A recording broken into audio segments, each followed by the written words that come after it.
കൂടുതൽ വാർത്തകളും വീഡിയോകളും കാണാൻ ഈ ചാനൽ സബ്സ്ക്രൈബ് ചെയ്യുക. കൂടെ ബെൽ ബട്ടൺ അമർത്തുക. നമസ്കാരം. പൂരാട നക്ഷത്രക്കാർ അനുഷ്ഠിക്കേണ്ട കർമ്മങ്ങൾ, അവരുടെ ജീവിതത്തിലെ ഉയർച്ചയ്ക്കും ഉന്നമനത്തിനും വേണ്ടി എന്തെല്ലാം കർമ്മങ്ങളാണ് അനുഷ്ഠിക്കേണ്ടതെന്ന് നോക്കാം. പൂരാടത്തിന്റെ ദേവത ജലമാണ്. പൂരാട നക്ഷത്രത്തിന്റെ ദേവത ജലമാണ്. മൃഗം കുരങ്ങ്, വൃക്ഷമാണെങ്കിൽ വന്നി എന്ന് പറയുന്നത് വന്നി എന്ന് പറയുന്ന ഒരു വൃക്ഷമാണ്. അവർക്ക് മനുഷ്യ ഗണമാണ്. പുരുഷൻ യോനിയാണ്. പക്ഷി കോഴിയാണ്. ഭൂതം വായു. തിരുവോണം, ചതയം, ഉത്രട്ടാതി, പുണർദം 4-ാം പാദത്തിൽ വരുന്ന, പുണർദം 4 പാദമുണ്ട്, അതിൽ 4-ാം പാദത്തിൽ വരുന്ന ആളുകളുമായിട്ടുള്ള ആയില്യം എന്ന നാളുകളുമായിട്ടുള്ള ക്രിയവിക്രയമോ സാമ്പത്തിക വിക്രയമോ മറ്റു കാര്യങ്ങളൊന്നും പൂരാട നക്ഷത്രക്കാർ അനുഷ്ഠിക്കാൻ പാടില്ലാത്തതാണ്. ചന്ദ്രൻ, രാഹു, ശനി ഈ ദശകൾ പൂരാട നക്ഷത്ര ജാതർക്ക് വളരെ ദോഷമുളവാക്കുന്നൊരു കാലഘട്ടമാണ്. ആകയാൽ ഈ കാലത്ത് നമ്മളുടെ ജാതക പ്രകാരമുള്ള വിധികർമ്മ പ്രകാരമുള്ള ഏത് ഗ്രഹങ്ങളൊക്കെയാണോ നമുക്ക് ദോഷകരമായി നിൽക്കുന്നത് അത് നോക്കിയിട്ട് അതിനനുസരിച്ചുള്ള പരിഹാര കർമ്മങ്ങളും പൂജാകർമ്മങ്ങളൊക്കെ നമ്മൾ ചെയ്യണം. പൂരാടം, ഭരണി, പൂരം എന്നീ വരുന്ന നക്ഷത്രങ്ങളിൽ ക്ഷേത്ര ദർശനമോ മറ്റു കാര്യങ്ങളോ ഒക്കെ ചെയ്യാം. ശുക്രനെ പ്രീതിപ്പെടുത്താനായിട്ട് കർമ്മങ്ങൾ നമ്മൾ അനുഷ്ഠിക്കണം. ശുക്രനെ പ്രീതിപ്പെടുത്തുന്ന കർമ്മങ്ങൾ നമ്മൾ അനുഷ്ഠിക്കണം.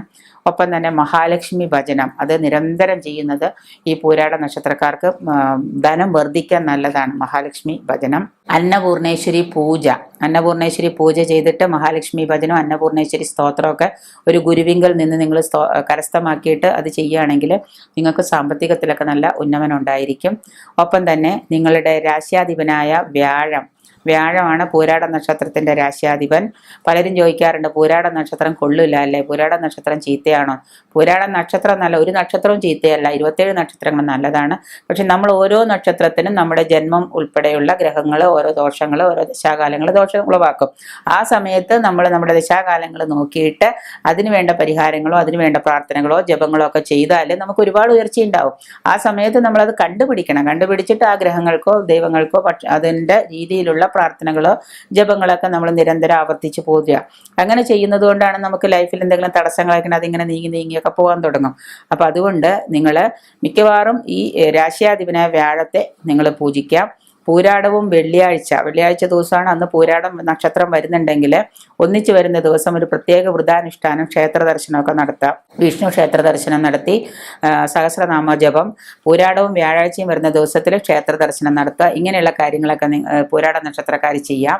ദോഷപരിഹാര ക്രിയകളൊക്കെ നല്ലൊരു ജ്യോത്സ്യനെ കണ്ട് പരിഹാരം സമർപ്പിച്ച് അതിനുവേണ്ട പരിഹാര ക്രിയകൾ അമ്പലത്തിലാണെങ്കിൽ വഴിപാടുകളായിട്ടൊക്കെ ചെയ്ത് പ്രാർത്ഥനകളൊക്കെ ഇട്ട് ചെയ്യാം. ചുവപ്പ്, മഞ്ഞ, വെള്ള, ചുവപ്പ് ഈ 3 നിറങ്ങളും നിങ്ങൾക്ക് പൂരാട നക്ഷത്രക്കാർക്ക് വളരെ നല്ലതാണ്. ഈ നിറത്തിലുള്ള വസ്ത്രങ്ങളൊക്കെ ധരിക്കാൻ പ്രത്യേകം ശ്രദ്ധിക്കുക. ഒന്നുമില്ലെങ്കിൽ ആ നിറത്തിലുള്ള ഒരു കഷ്ണം തുണിയെങ്കിലും നിങ്ങളുടെ കയ്യിൽ ചുരുട്ടി പിടിക്കുന്നത് നല്ല കാര്യങ്ങൾക്ക് പോകുമ്പോൾ വളരെ നല്ലതാണ്.